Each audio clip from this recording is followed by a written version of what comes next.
Anyway, guys, this is Dan. He's gonna be riding in the car. It's all blurry. There we go. It's not focusing. Let's go. So we're gonna take him for a ride so he can feel some Ford power.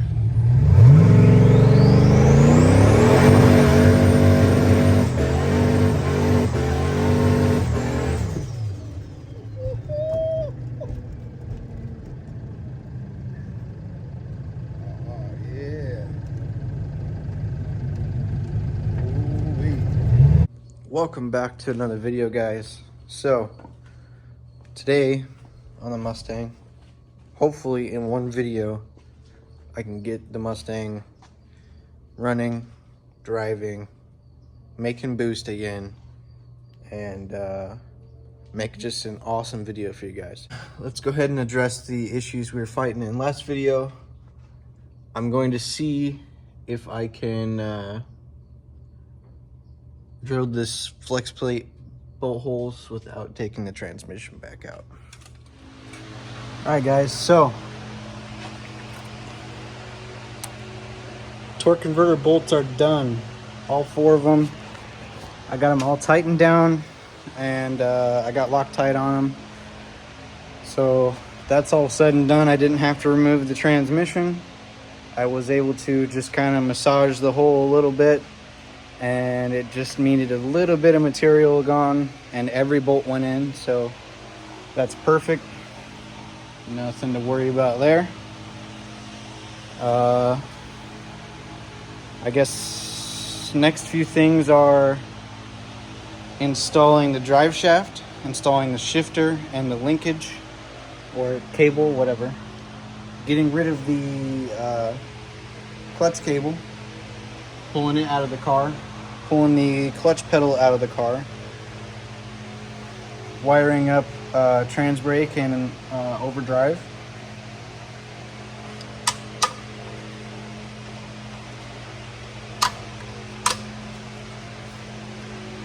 there's still a list of things to do, but I'm happy that the torque converter is bolted in. All right, got quite a bit done off camera. I'm going to show you what all I got done and just talk about it real quick so that way you guys get an idea. I'm trying to cram as much as I can into this video, so let me show you what we did. All right, so I did get the right couplers now. I started making this charge piping, so this is the cold side. I still got to weld it all up, but that's what the cold side looks like. It's not bad, pretty good flow. And this is the hot side of the cold side, so it's going to be much tighter and compact. It's going to come right, instead of becoming between these 2 exhaust pipes, it's going to come off to this side and come right into the intercooler here. And I got the right coupler on this side now too, so that's going to work nice. And got this port all plugged up, threaded it, put a bolt in with some thread sealer. So that's done. Also, dipstick tube is installed, so I can check the fluid, fill the fluid. All right, so you can see I also finally got the fittings I needed, so I can start making my trans lines, dipstick tubes all the way in, secured, starters in, but you guys know that already. Like I said, the torque converter bolts are all in and Loctited.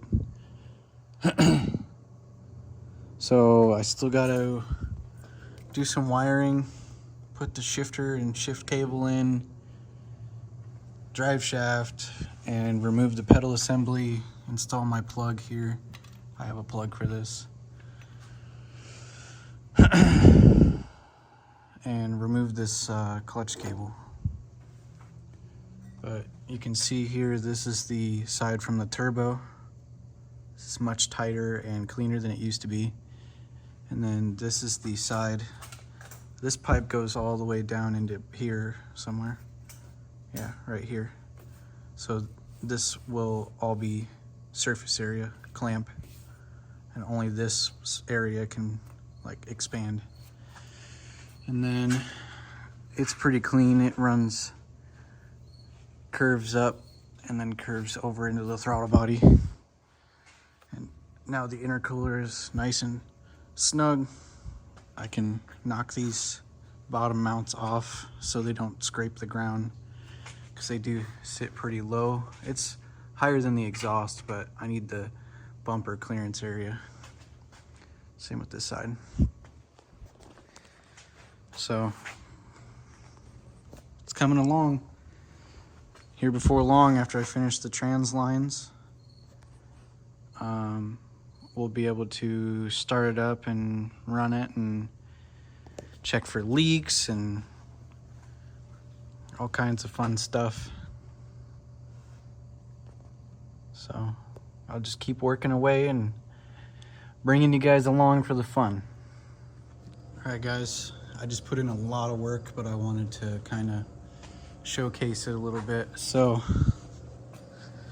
I've got my trans lines here. Yes, this is tape, but feed, or not feed, pressure side comes along here away from the exhaust, along here high above this bolt hole, so I can still tighten and loosen it from right here. And then it comes up and across the top of the radiator, and then into that top port up there. And then the bottom port goes out here to this transcooler, and then across the transcooler there, in or out here, across to meet back up right here, and then go back to the transmission. That should work just fine. I'm gonna get these motor mount nuts tightened up, tighten up the trans cross member bolts, put the drive shaft in. Still got quite a bit to do, but I got the hard part done, which is the trans lines. They take a little bit of work, so. All right, so we got the shifter installed, shift cables done, and we already put some trans fluid in the car. We had a little fuel leak I just fixed up.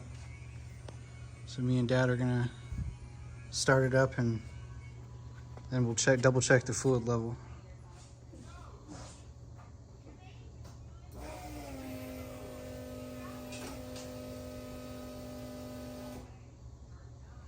No fuel in the tank.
No fluid leaking.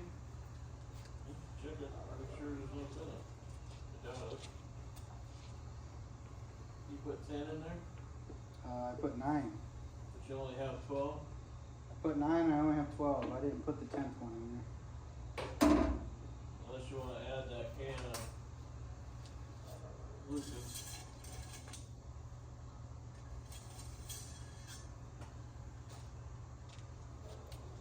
Yeah, it needs more.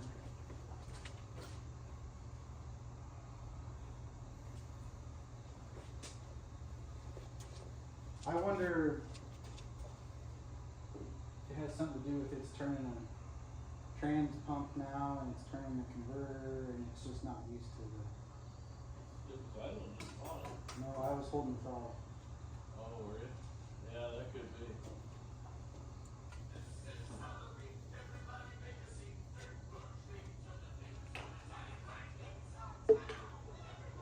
Remember, I had the idle set up for a manual car, so Yeah. it's got no load or anything usually.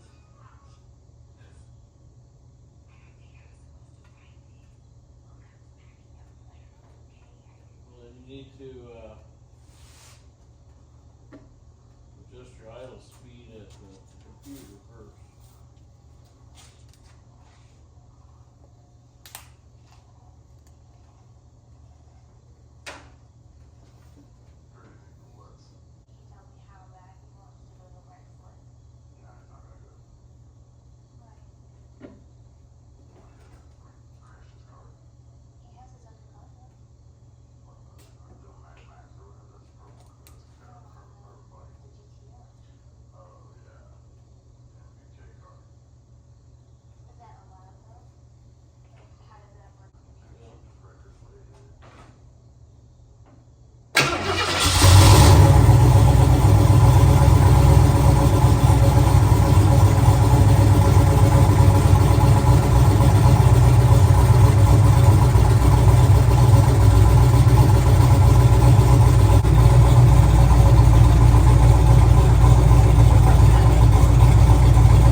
All I gotta say is it's a good thing I'm not a professional welder.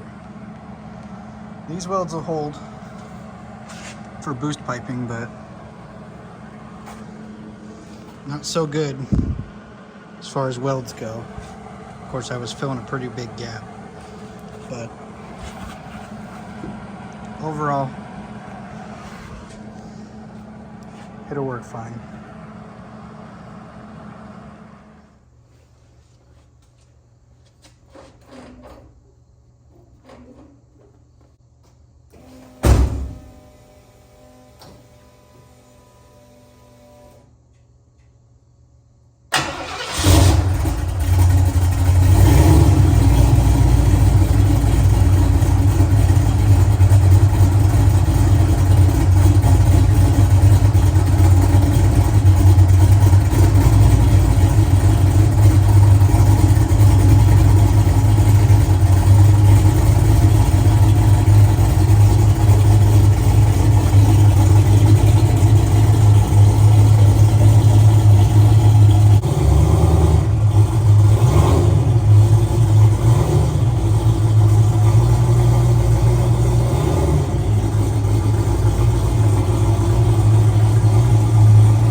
Guys, so as you know, Mustang's moving under its own power now. I took it for a quick spin last night and it absolutely rips. But I'm going to take my coworker Dan for a little joyride in it so he can get a feel for some Ford power. Anyway guys, this is Dan. He's going to be riding in the car. It's all blurry. There we go. It's not focusing. Let's go. So we're gonna take him for a ride so he can feel some Ford power.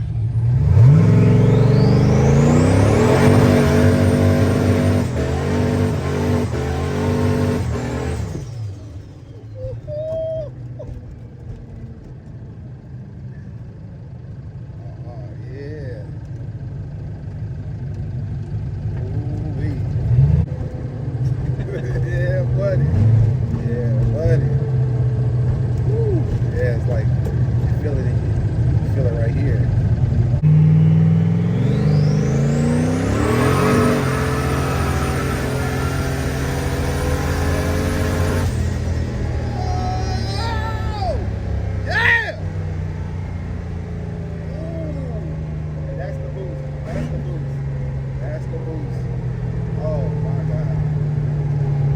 I got it.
guys, so the car rips, as you can see, and I just wanted to discuss part of why it rips the way it does. Basically, I put that new intercooler on and it made a world of a difference. I didn't touch the tune once and just hopped in the car and drove it, and it literally doubled my boost pressure. The same tune-up made 6 pounds on the old intercooler, and it currently makes 12, 13-ish pounds of boost. So effectively doubled my horsepower without having to work the turbo so hard. And that made the world of a difference for the power. So it's probably close to around 400 wheel on that boost pressure. You know, given the temperature outside and probably other variants like that, but it's roughly 400 wheel. Maybe even more than that. We don't know if the intercooler increased the horsepower or not, because we were fighting it real hard on the dyno. So it definitely rips now, and I'm excited to see where we go with it. I got to get first gear figured out on the transmission. It will not go into first gear, so I've been starting out in second gear and just shifting into third. In that video you could see, so it's kind of acting like a 2-speed, but judging by how second gear pulls, first gear is pretty much useless. So might have to change the rear gear in the future to longer rear gear, and it'll benefit the car a little bit better. But thank you for watching, guys. I love you all, and I wouldn't be where I'm at without you guys watching, because it keeps me motivating, keeps me posting. So thank you so much. See you in the next one.